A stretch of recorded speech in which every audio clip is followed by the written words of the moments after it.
The question is that the document be noted, and I call the member for Canberra. Thank you, Deputy Speaker. And I'm pleased to speak today on the statement on Australia's international environmental leadership, something that I've been very proud of since coming to government in 2022. Here in Australia, we are extremely aware of the impact that the climate crisis is having on our environment.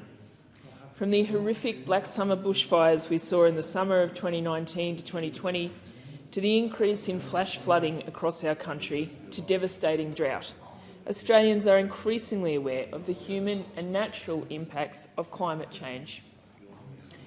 Now more than ever, we must be taking strong action on climate change and ensuring that we are leaving the world a better place for our children and the future. But this also means Australians must be leading the way in environmental protection and climate-positive policy. In November 2023, Minister Plibersek delivered a statement on Australia's international environment leadership, affirming our government's commitment to this. In that statement, the Minister outlined how important it was for Australia to take on the responsibility of protecting and restoring Australia's environment to ensure we are helping to achieve a stable Indo-Pacific region, a sustainable planet and a safer world based on our environmental action. This is what we promised during the 2022 election, and it's what our government is committed to delivering.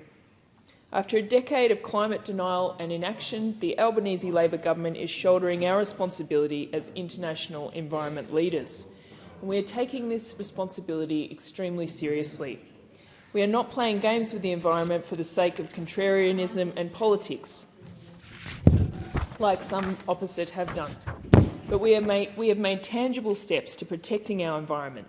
When we came to government, we immediately submitted stronger climate targets to the United Nations.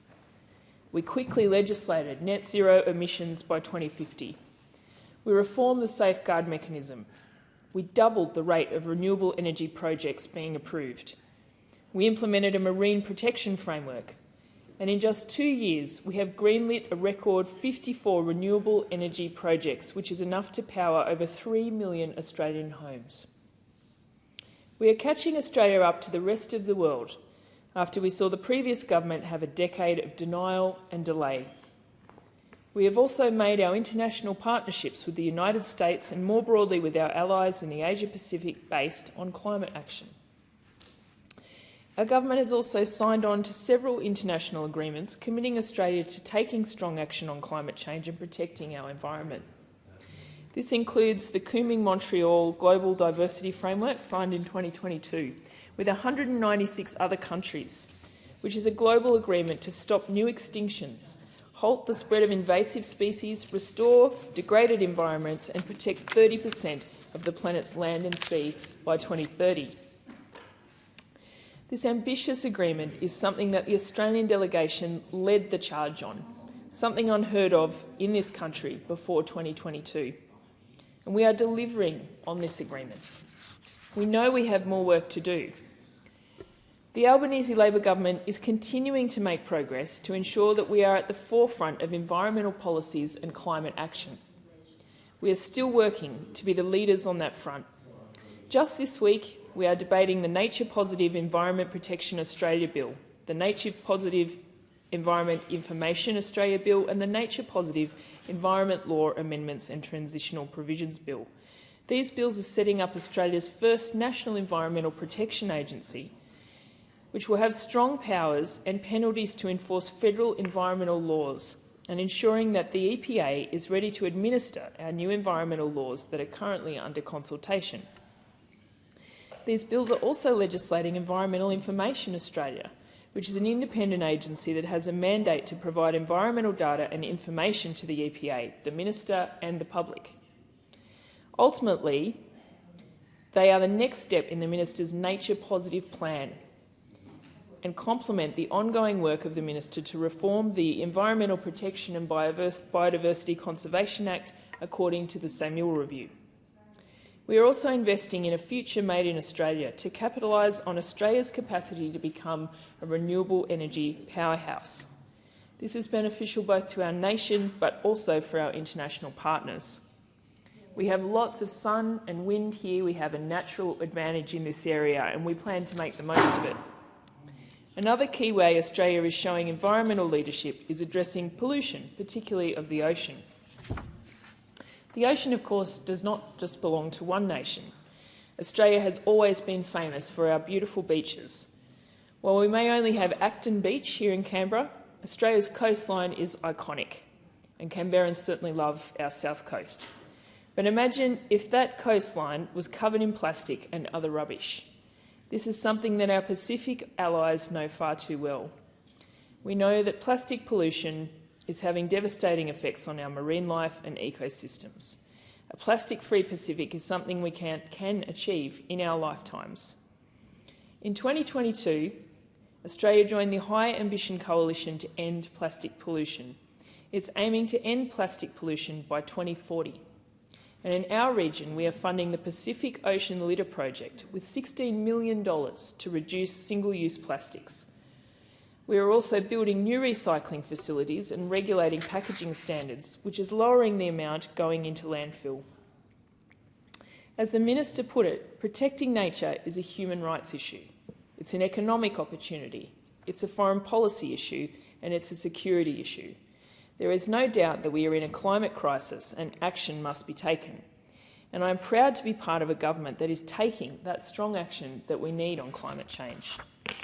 I'm also proud to represent a community that is deeply engaged on environmental and climate issues.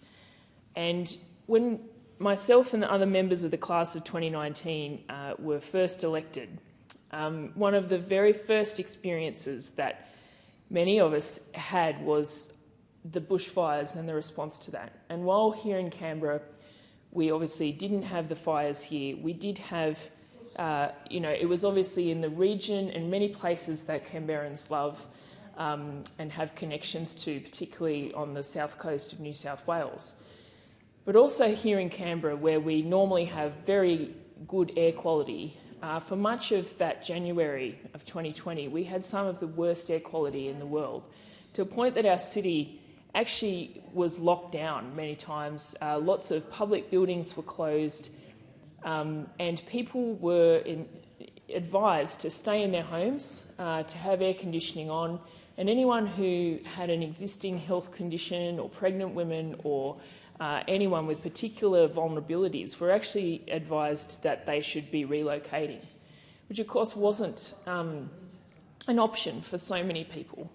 And similarly, staying at home with the air conditioning on wasn't an option for so many people, particularly people living on social security, people who couldn't afford air conditioning and didn't have it. And as a relatively new local member, I was confronted with people asking for my help with those issues. And I think it really brought home to me and to all of us how unprepared we were for those issues, for those very real impacts of climate change that we are already seeing. This is not something off into the future, but something we are already seeing around us. And so it's so critically important that ambition that we, the action we are delivering is the most ambitious that it can be, and that we are doing the most that we can do to confront this global challenge. And I'm incredibly proud that our government is doing just that we've set ambitious targets, but not just ambitious targets for the sake of that, but ones that we know we can get to, that we have a plan to actually deliver. Because it is also disingenuous to say that we can turn this around tomorrow. We can't. This will be the biggest transformation that our economy has ever seen, and it is one that we are up for the challenge, and we want Australia to make the most of the opportunities. And that's what our Future Made in Australia plan is about as well, about capitalising on the fact that we have natural advantages for renewable energy, and we should be building those things here as well. So on coming into government, I remember it was said that under Labor, the environment is back. And that has been so incredibly important. The bills I mentioned earlier that we are debating this week, they include enshrining in legislation the principle of being nature positive, which is not just a slogan. It is about leaving the environment in a better state than which we found it, about restoring some of the terrible problems with Australia's environment right now, and something our government is deeply, deeply committed to, as is my community. Thank you.